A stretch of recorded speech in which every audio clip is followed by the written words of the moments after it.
नमस्कार, स्वागत है आपका उत्तराखंड खबरनामा न्यूज़ में। नैनीताल उधम सिंह नगर लोकसभा क्षेत्र के कांग्रेस प्रत्याशी प्रकाश जोशी ने लालगांव पहुंचकर चुनाव कार्यालय का उद्घाटन किया।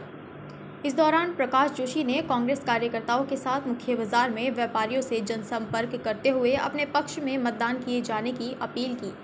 साथ ही उन्होंने भाजपा पर निशाना साधते हुए कहा कि पूरे 5 वर्षों से कार्यकाल में भाजपा प्रत्याशी अजय भट्ट ने बिंदुखत्ता को राजस्व गांव बनाए जाने को कोई भी पहल नहीं की, जबकि वो केंद्र में राज्य मंत्री भी रहे।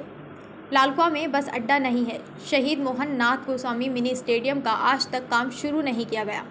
भाजपा की करनी और कथनी में बहुत अंतर है, जिसका जवाब लोकसभा चुनाव में भाजपा को मिलने जा रहा है। शायद उनके पास नहीं था।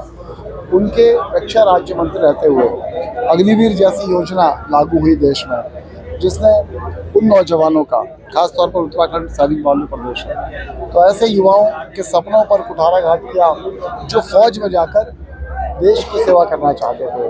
तो वो उनके ही रक्षा राज्य मंत्री नहीं है, लेकिन उसके लिए हमारे सांसद साहब का, देखिए, एक तो वो सांसद, दूसरे राज्य में उनकी सरकार, तीसरे केंद्र में उनकी सरकार, उसके बावजूद भी वो नहीं करा पाए।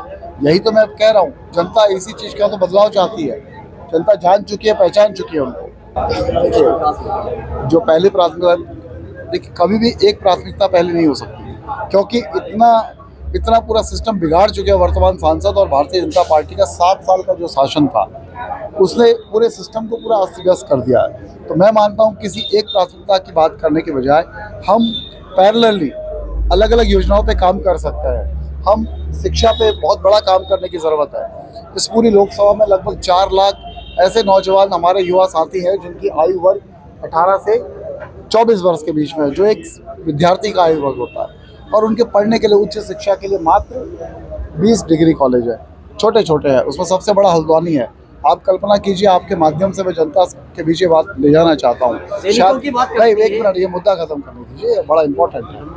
नहीं, खत्म नहीं हुआ। 20 लाख के बीच में 20 और 4 लाख विद्यार्थियों के बीच में सिर्फ 20 degree college. Haldwani degree college में लगभग 12 से 14 हज़ार विद्यार्थियों का प्रवेश होता है। मात्र 2,500 से 3,000 विद्यार्थियों की बैठने की व्यवस्था है। आप फीस लेते हो 14,000 विद्यार्थियों से, और कॉलेज में बैठने की व्यवस्था करते हो सिर्फ 2,500 विद्यार्थियों की। फीस क्यों लेते हो फिर? आपकी सुविधा है। मेरा विजन ये है कि हम इनकी सुविधाओं को बढ़ाएं। कैसे बढ़ेंगे? बिल्डिंग रातों रात नहीं खड़ी होंगी, लेकिन उन्हीं कॉलेजों में अगर हम साइकिलिंग कॉलेज, इवनिंग कॉलेज शुरू करेंगे, निश्चित तौर पर होगा। आप पूछिए। विषय इतने सारे हावी हैं, प्रांतीय विषय इतने हावी हैं, और केंद्र की नीतियां जो हैं वो तो वैसी जन विरोधी हैं। इन सारी चीजों को एक्सपोज करते हुए भारतीय जनता पार्टी का जो चाल चरित्र चेहरा है, उसको एक्सपोज करते हुए हम आगे धीरे धीरे चुनावी रण में बढ़ रहे हैं। और जनता के बीच में कांग्रेस का प्रत्येक जो साथी है वो जाने को पूरी तरीके से तैयार है, तन्मयता से तैयार है। अगर आज हम लालगांव विधानसभा में, गौला का इतना महत्वपूर्ण विषय, अग्निपथ यहाँ पे कितने हमारे बिंदुखत्ता निवासियों को प्रभावित करता है, और कई सारे गन्ने का मूल्य हो, फसल जो नष्ट हो रही जंगली जानवरों के द्वारा, कई सारे विषय कौन करेगा ठीक आके इनको? भारतीय जनता पार्टी तो प्रधानमंत्री जी का नाम ले लेती है। क्या केंद्रीय जो नेतृत्व है इनकी कोई जिम्मेदारी नहीं है?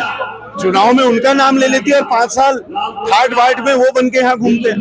तो जनता को समझना पड़ेगा, जब तक आपके स्थानीय विषय ठीक नहीं होंगे, स्थानीय मुद्दों की आवाज सही से नहीं उठेगी, आपका प्रतिनिधित्व अधूरा है। और अधूरे प्रतिनिधित्व से बेहतर है कि ऐसे प्रतिनिधि को चुनिए जो सड़क से सदन तक हर मुद्दे को उठाए।